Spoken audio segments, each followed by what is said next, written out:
Hey there, it's me, your stomach, down here, you know, the one who can talk. Anyway, I was just at a yoga sesh with a few of the other stomachs, and mid-tree pose, everyone started talking about Subway's new savory rotisserie-style chicken Caesar signature wrap. It's a mouthful to say, I know, but with creamy Caesar dressing and double the rotisserie-style chicken. It's not the only thing that's full, if you know what I mean. It's me, I'm the one that's full. Because I'm a stomach. That's kind of what I do. Subway, make it what you want. Double meat based on average 6-inch sub. Blog Talk Radio. Welcome to Partners in Health and Biz with your host, Gail Dixon. Tune in every Saturday, 9 a.m. for great shows about obtaining and maintaining health, business, and finance. Learn from the experts here at PIHradio.net. And now, broadcasting from the Partners in Health and Biz studio, here's Gail. Well, good morning, everyone. Good morning. Welcome to my show. Welcome to Partners in Health and Biz. We are broadcasting live from our Columbia, Maryland studio. So happy you could join me. And this morning we have a very special guest. As you know, I'm sure you've been to our website, Saving Eyesight. The American Academy of Ophthalmology is our topic this morning. And we want to jump right into the show this morning. I want to, first of all, introduce you to my special guest, and she is none other than Dr. Dianna Seldomridge, MD, MBA. She is a clinical spokesperson for the American Academy of Ophthalmology, and she's a board-certified ophthalmologist. In 2000, Dr. Seldomridge received a combined MD, MBA from the Columbia College of Physicians and Surgeons and Columbia Business School. Following her graduate education, she completed her residency training in ophthalmology at the Duke University Eye Center in Durham, North Carolina. She then completed fellowship training in cornea, cataract, and reflective surgery at Chicago Cornea Consultants in Chicago, Illinois. Dr. Seldomridge now resides in North Carolina with her husband, an orthopedic surgeon, and their two children. She has worked in both private practice and academic settings and currently is a member of the Department of Ophthalmology at the Duke University Eye Center. So, without further ado, I would like to open the microphone and welcome Dr. Dianna Seldomridge to our show. Good morning, Gail. Thank you for having me, and thank you for putting this excellent topic on your show. Oh, well, thank you. I'm so happy that you could join us. Yes, this is a very important topic, and this is UV Awareness Month for the month of July, and so I was able to contact your office and get a hold of you so that our listeners can find out some wonderful information that we all need to learn about. So we're going to thank you again, and we're going to jump into the show and ask you, first of all, what is UV? Because so many people ask, so many of us know that you hear about UV light and that UV light, that we should protect our eyes from UV light. What is UV light? UV light, Gail, is the light that you don't see. So there's visible light, and then there's light that comes from the sun that's not visible. The UV light can be UVA or UVB, and you want to protect yourself from both of those wavelengths of light. So we don't see these, but they are there all the time. Anytime there's light, there's UV light. So this is what we are talking about. Okay. All right. So, we know about the UV light, but is this UV light dangerous to the eyes? Yes. The UV light, just like it can cause problems with your skin, it can cause problems in the eye. And the three big things we see from UV exposure in the eye are cataracts. We have non-cancerous growths that can occur on the surface of the eye, and then we can also get cancers that grow on the surface of the eye and on the skin around the eye. So these are all important. They're all clinically significant, and we can talk about each of those individually if you would like. Okay.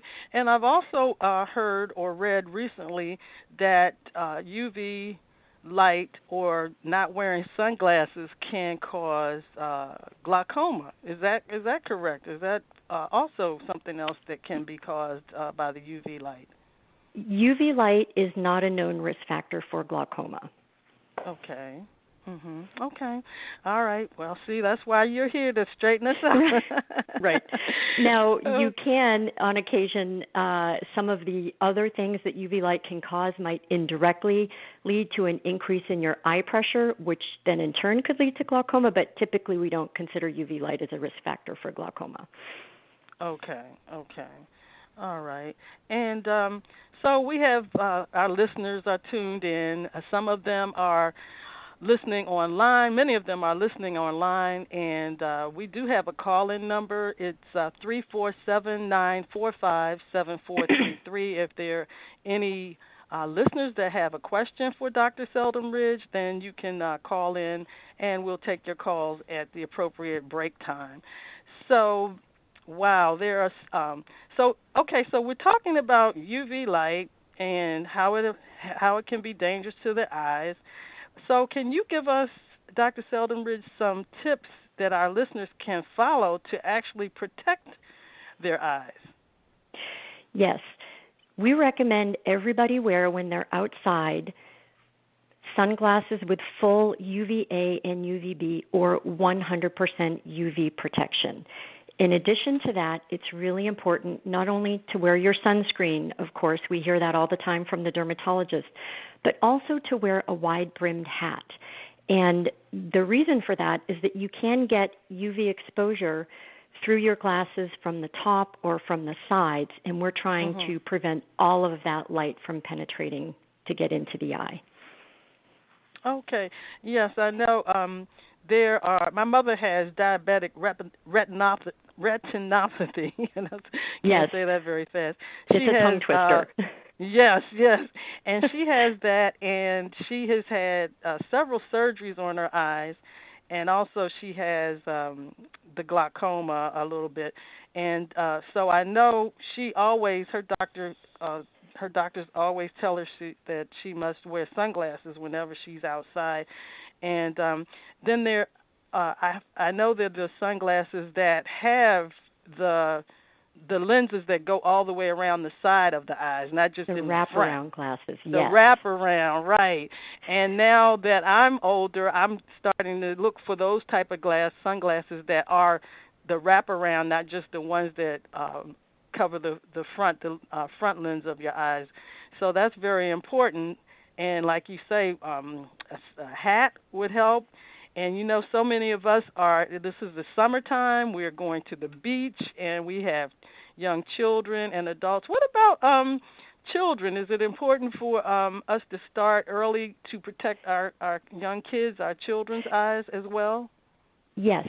So your exposure to UV light occurs over your lifetime. So it's what we consider to be a lifetime risk, which means that the more protection you get when you're young, the better off you are when you're older.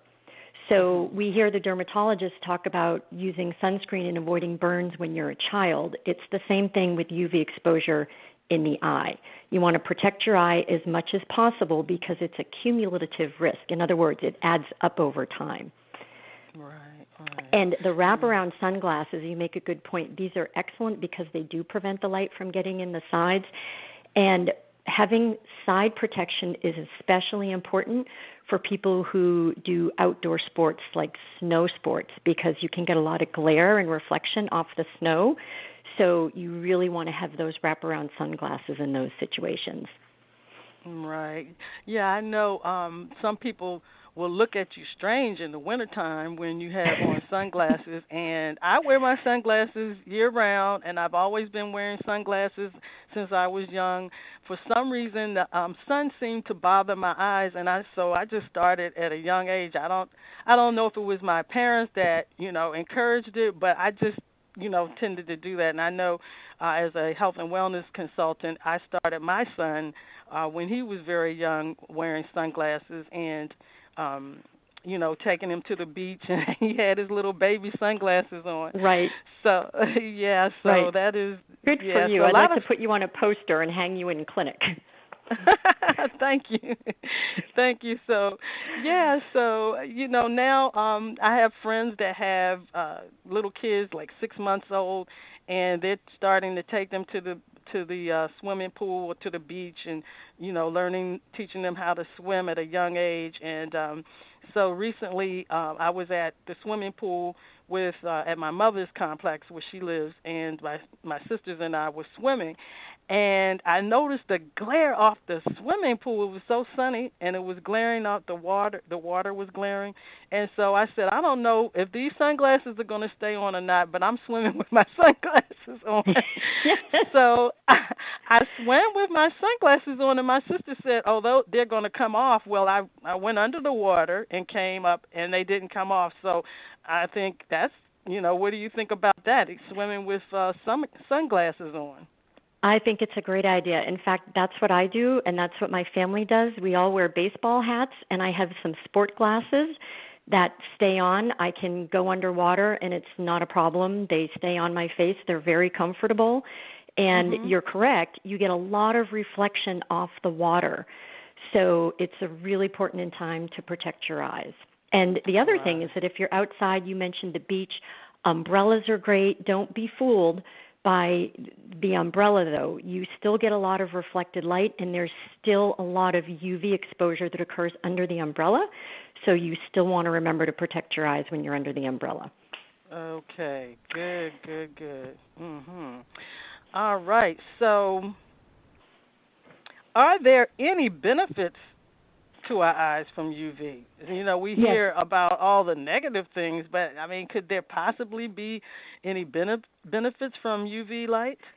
There are benefits to UV light, and you've heard the expression, of course, everything in moderation. So you do need some UV light, and for a couple of reasons. Number one is that natural light helps to regulate the sleep-wake cycle. So if you don't get any light, then you're going to have difficulty with your sleep patterns.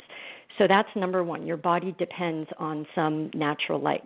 And then the second thing is that sunlight actually helps us utilize vitamin D in our body. So you want a little bit of sun exposure. That's important. The key is not to get too much. So we have to balance what we need with what's too much. Okay, that's something I definitely knew about, the vitamin D connection to the sun. My dad, I guess he listens to me sometimes, but he recently asked his doctor to check his vitamin D level, and his doctor said, "Why do you want me to check your vitamin D level? I'm sure it's fine." And my dad, he's in his 80s, he said, "No, doctor, please, I want you to check my vitamin D level." So anyway, his doctor did a test. Come to find out, sure enough, his vitamin D level was very low. And I really had a good feeling, a good indication that would probably be the case, because my dad, he stays inside a lot, and he keeps his windows closed, his shades drawn, and there's hardly any light coming in, and I'm constantly encouraging him to open up the blinds and let sunshine in. So I'm glad you brought that, that we're discussing that about the benefits of UV and the connection to vitamin D, because a lot of people do stay inside a lot. And then in the wintertime, we don't go out as often, and so I know I encourage people to go out even in the wintertime, take short walks or whatever, so that they can get some sunshine. Yes, there are definite health benefits to being outside in addition to the sunlight. It's important that we all try to get outside a little bit every day, get some exercise, and that will benefit you. Just make sure you protect your eyes when you do it. And the other thing, Gail, I wanted to mention, you had said earlier that you started protecting your eyes on your own simply because you felt like the sun was bothering them. And I like to think of that as part of the body's natural way of telling you what to do, because we have some built-in protective mechanisms, and that's one of them. If you feel like you're outside and it's bright and your eyes are bothering you, then that means you're getting UV exposure, and you should throw on your hat and sunglasses. Okay. And then the other thing is that you mentioned cloudy days, and This is really important because both in the winter